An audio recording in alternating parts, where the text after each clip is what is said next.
Hello, I'm Eliza In 1784, Thomas Jefferson proposed to Congress to pass a new law that banned slavery in all new territories created after 1800.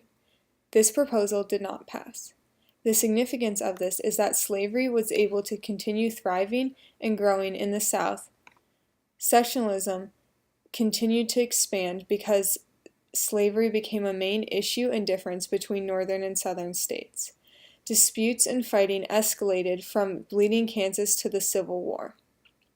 Economically and politically, the United States would have developed very differently had the proposal passed.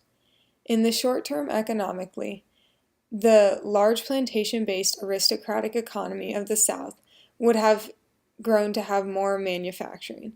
This is because the Southerners would have realized that the profit from their agricultural slave-based society was limited, whereas they could make more money if they transitioned to manufacturing.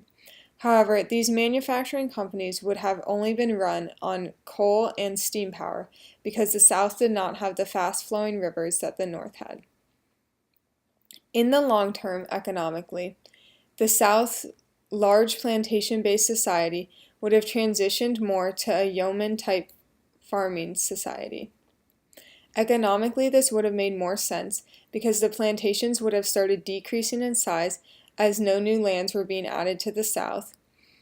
And as they decreased in size, they would resemble more and more yeoman-type farming, especially since the industrialization was increasing.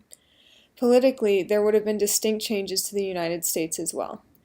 Since this law would have been created by the Founding Fathers, it would have carried a lot of respect in the subsequent generations of politicians. Therefore, there would have been less pro-slavery politicians in both of the two major parties, as pro-abolitionist ideas spread to the North and the South.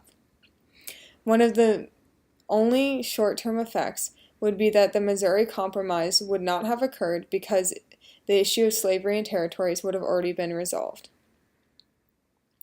A long-term effect would be that the Free Soilers Party would not have developed because their main issue of slavery in territories would have been resolved again by this proposal. Another effect would be that sectionalism would have been less profound because the pro-abolitionist ideas would have spread to the North and South, with each new free state added. Also, the free states would then soon outnumber the slave states, being able to pass a anti-slavery law in Congress to end slavery in the South. The importance of this would be that while the South may dispute, the North and the anti-slavery states would have so many more states, people, and resources that whatever disputes the South had, they would not be able to compete or secede from the Union without losing a major war and thus having to stay in it. Another major factor would be that while Texas would still declare its independence from Mexico in 1836, they would not apply for statehood in the Union because they would have to then give up what they were fighting Mexico to keep, which was their slaves.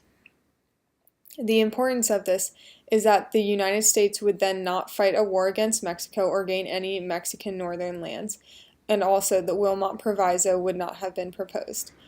Without fighting Mexico for lands, Mexico would have had possession of California when gold was discovered there, which would have given Mexico more wealth, stability, and power.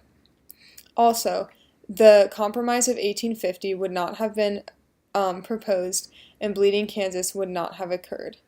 Ultimately, this proposal passing would have affected the United States in many ways politically and economically. Thank you.